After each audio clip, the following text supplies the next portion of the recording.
What is up, guys? Digger Jim here, back with another video. Now, I know it's been a minute since I have been in front of the camera shooting any video involving comics. Most of the videos I've been putting out have been little shorts and clips from when I do metal detecting. I haven't made a whole video of that lately, to be honest with you. A lot of it's been drive. A lot of it's also been, just some personal things in the background, time to make up to do all these things.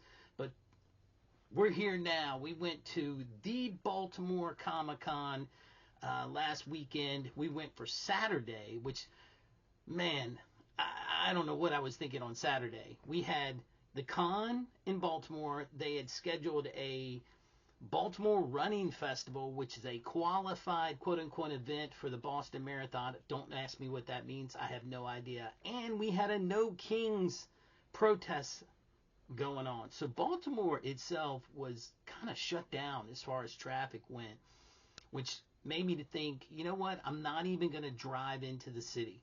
We ended up, I took my wife with me, my lovely wife Sarah.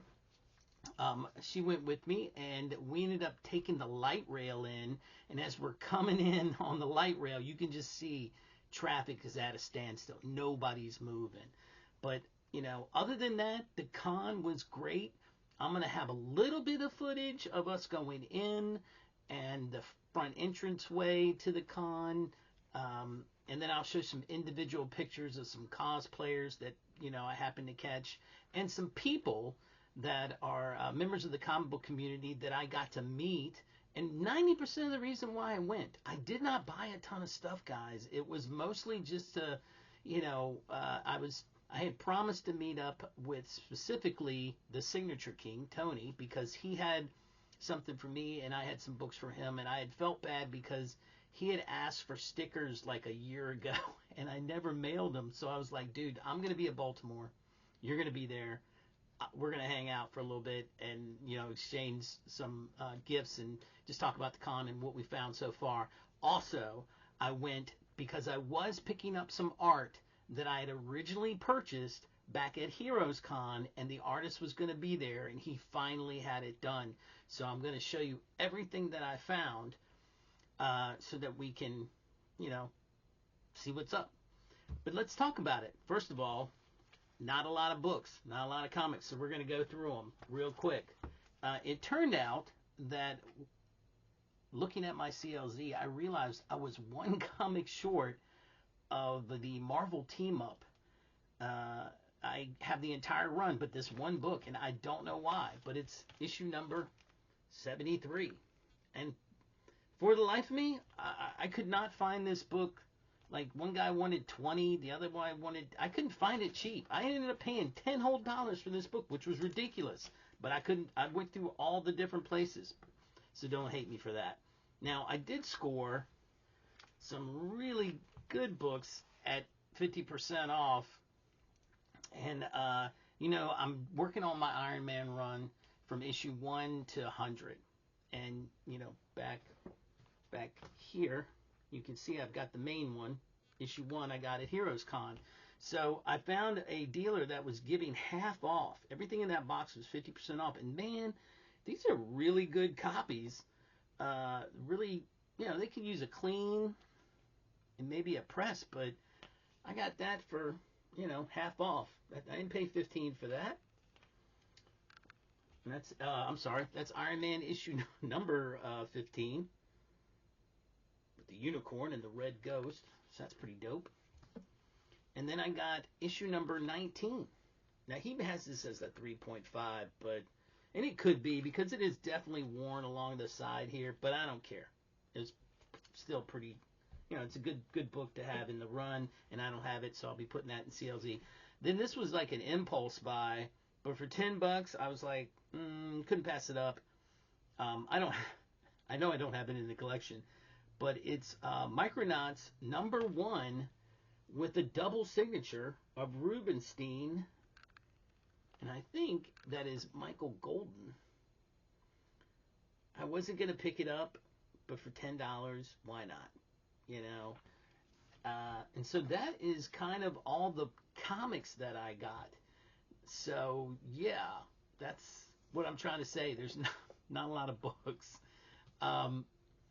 I'm going to show you now the comic book art that I did pick up, which this was the main reason, other than seeing the people that I wanted to see. This artist was going to be there, and I wanted my book. I mean, I had been waiting since June, and so yeah, and he did an amazing job. His name is Bernie Cook, and he did this X-Men Nightcrawler, and yeah, I like it. I like it a lot. I met him at Heroes Con. I had followed him through him and his brother-in-law went to Be Continued Comics, which is a comic book shop in Crofton, Maryland, which is a good ways away from me, but I like going to go to that shop because they do great stuff. And so they'd gone up there and drawn for them, and so when I saw him at Heroes Con, I was like, yeah, I'm gonna get some art, and I love his style. Look at the detail in it. I mean, it's pretty incredible. Um, so that was a piece that I'd had commissioned for him from him, and then I had seen this piece. He had already drawn it, but I wanted it colored in because I thought, man, if you color it in, it's going to pop, and it is Sunfire. And you don't see a lot of Sunfire. Sunfire is, one of those X-Men that he's kind of really not an X. I mean, like, he's an X-Men, but he was such a tool in the X-Men books. I mean, he was like, I don't have to be here. I'm not, I don't know how to explain it, but he had a bad attitude the entire time he was in the X-Men. I felt like, now they might have redeemed him in newer issues, newer books, newer runs. I wouldn't know, but this old school, his uniform, oh man, that was incredible. I had to have it, and he gave me such a good deal. So yeah, he colored that in, which was worth the wait for that. So I did go kind of art heavy because that's kind of where I wanted to go. Now these next books are from Brendan and Brian Ferrum. And I've gotten a piece from them before. They did a piece for Magic Lasso, Ryan Magic Lasso, and I saw it and I liked it, so I went on their website and bought a comic cover that they had done of Iron Man, which I showed, maybe a year ago. But they were there, and I liked this Doctor Strange, so I bought it. And they gave me a good deal on that for a piece that's colored in. I thought it was really good. And then I saw that they had this Dazzler. So I thought, you know what? I'm going to get this Dazzler too. I don't know why, but it just spoke to me. It popped, So, and then they had art book, a sketchbook that they had done. So I picked that up as well. And they ended up giving me a good deal on all three things because I was like, hey, this is how much you're asking, but this is how much what I really want to pay, and they were cool with it, which I really liked. They were willing to, work with you because, sometimes you got to watch your budget. So let's go to some other artists. And I won't try to have everybody's, I don't know, picture over here somewhere or something. If I can find, their Instagram or something, I'll post it up there. Now, this next gentleman his name was Brandon Sham, I think. And, he's just a local artist, but he had a little booth there, and I like to support local talent. And I had never seen anybody really sketch this, and so it really kind of drew me to it. And it's Black Manta. And it's not anything amazing, but it's amazing to me because, this is like pen, and it looks like he also did some light watercolor to give it that extra pop. But I just thought, man, I don't think I've seen Black Manta lately. So he did an excellent job there. I don't know what I'm going to put these in, but I like it. And then the other one he did was Darkseid. Yeah. So I ended up picking up those two. Those were really, really well priced and affordable, and I thought, why not? Okay, so the next artist that I happened to, when I was going through artists, I'd originally gone over to where like the Marvel and DC artists were, and I was gonna get like this Dead Man book done by Jose Luis Garcia Lopez. I was gonna get him to sign it, but he had left the booth. And he wasn't going to be back for several hours, and I wasn't sure we were still going to be there because we weren't there that long. I mean, maybe 4 hours. It just was in and out type scenario. I just didn't want to spend all day there just because I knew what we were going to have to deal with getting back on the light rail to get home and dealing with traffic just to get home. So we didn't spend all day there. I wasn't there at the con all day. This wasn't like Heroes where I was staying there for 3 days and I could just go back and forth from the room to the con. So, but Ron Wilson was there, and he, I don't know if you guys know, but to me, he's the guy that's the best person ever to draw the Thing. And he had art laying out on his table, and I thought, is this the right price? And he was like, no, all these are like $20 a piece, because he had 25 on there, and he was willing to give me $20 on them. So I was like, yeah, original art by Ron Wilson? How cool is that? I just got to figure out how to get the sticker off.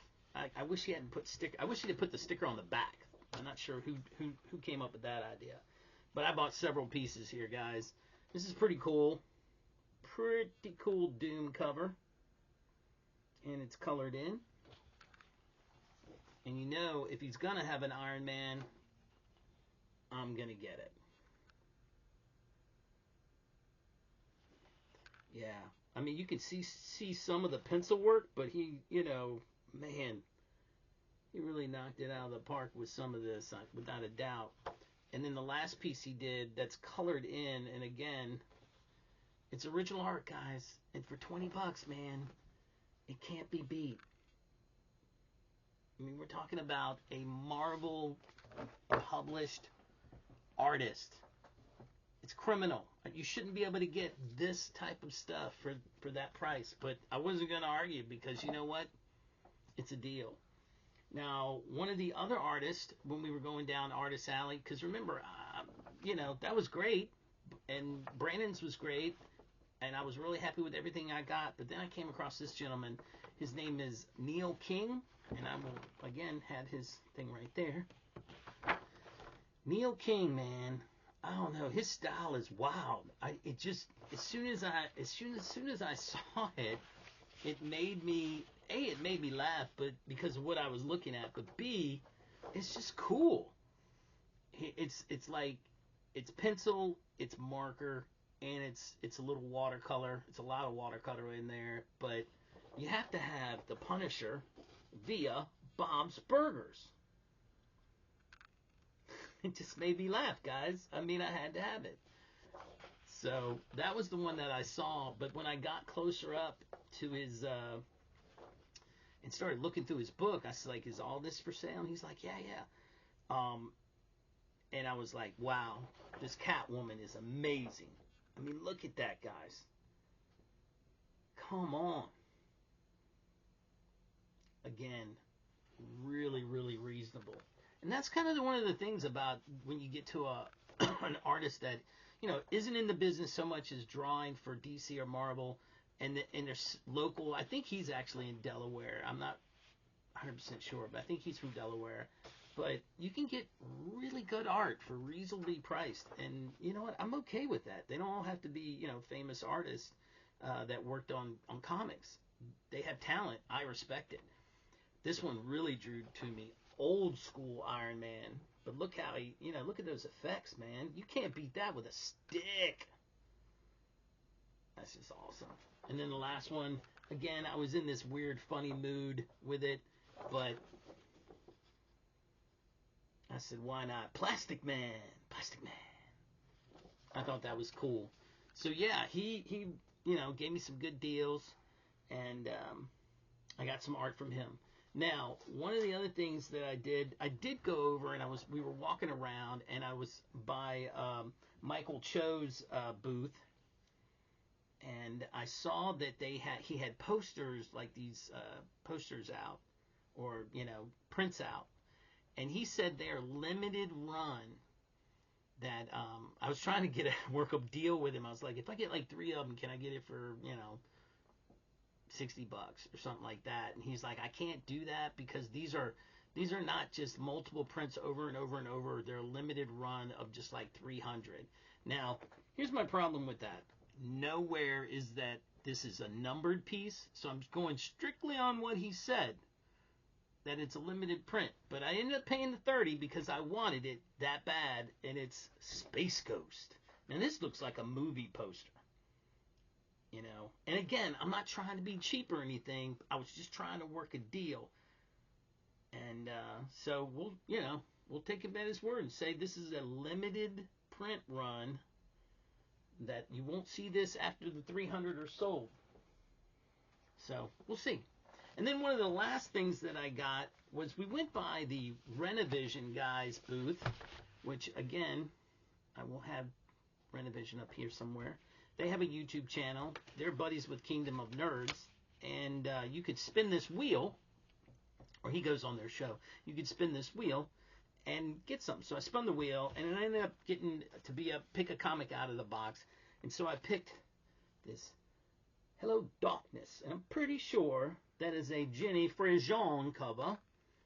So I'm gonna read this. I'm gonna open that up and read it. The wife spun the wheel, and she got a mystery pack. So I thought we would open it up together and see what she got in her mystery pack, because she didn't care. She was just doing it to do it. Okay. I don't know what this is, but it is called These Savage Shores. It looks like it might be a vampire book. So that's issue 1. That's issue 2. And this is issue 3. And these are from Vault Comics. So I'm hoping that it's just a 3-part issue. It says, where the nights are full of teeth, these savage shores. It's a Ron B book, so, story can't be that bad. I love Ron B. He's awesome. So, yeah, that was my haul as far as what I picked. Oh, that's not true. Let me back up. I do have one more thing. So, when I saw, 2 more things. When I saw Tony, Tony is the Signature King. And again, I'm going to have pictures of these people at the end here, I think. I'm going to put it at the end. These were a couple of the people that I met, and Tony was the Signature King. He has a YouTube channel, and I'm going to list, I'll list both him and Kingdom of Nerds YouTube channel in the description below. Go sub them up. But I had won this slab and forgot about it. I won a Warlock and the Infinity Watch 1 and an 8.5 CBCS signed by Angel Medina. How cool is that? I don't have a CBCS slab that's signed, so hoorah. I know Izzy loves that. He's a Warlock fan. And that's cool. So I was really appreciative. But when we were leaving the con, I went by this one booth on the way out, and I saw that they had PSA slabs. And again, I just wanted to see, I hadn't seen one up close yet. I know people had been slabbing through PSA. Let me tell you, I ended up buying one. And this thing is heavy. It's solid. It ain't going nowhere. I mean, it's strong stuff. Ain't gonna lie. Is it gonna overtake the market? I don't know. It's up to you guys. If you guys end up saying, hey, yeah, man, PSA is the bomb, I mean, you gotta like what it is. This is Amazing Spider-Man 36. It's a 1 in 25 Arthur Adams variant. Does the label move you? I don't know. It's kind of generic. Kind of reminds me of their cards. But I wanted one in the collection. Will I get another one? I personally probably won't use PSA, but, I picked it up. And again, I got it, he wanted 75, and I was like, I don't think I want to do 75. And I said, would you do 60? And he was like, yeah, I could do 60. I think he just wanted them gone. He did it as an experiment and to see what they look like. And I don't think he really liked them, so he was trying to get rid of them because he had several of them out there, and you know, he made the choice, and now he's just trying to get rid of them. But yeah, it was a great con. It was quick. Could I have done without all the traffic and just drove in? It would have been so much easier, but it's just the way it is. My hope is to start doing more videos again, get some more metal detecting videos and some more comic videos. We'll see. It's just this was a con that I had to go to. I had to meet my friends, and then I had to find some cool, pick up my art that I was supposed to get a while back. And I also ended up finding some new artists. So, tell me what you liked about what you saw. Leave a comment down below. Hit that subscription button and tell other people about it. All right? Thanks for watching, and keep digging.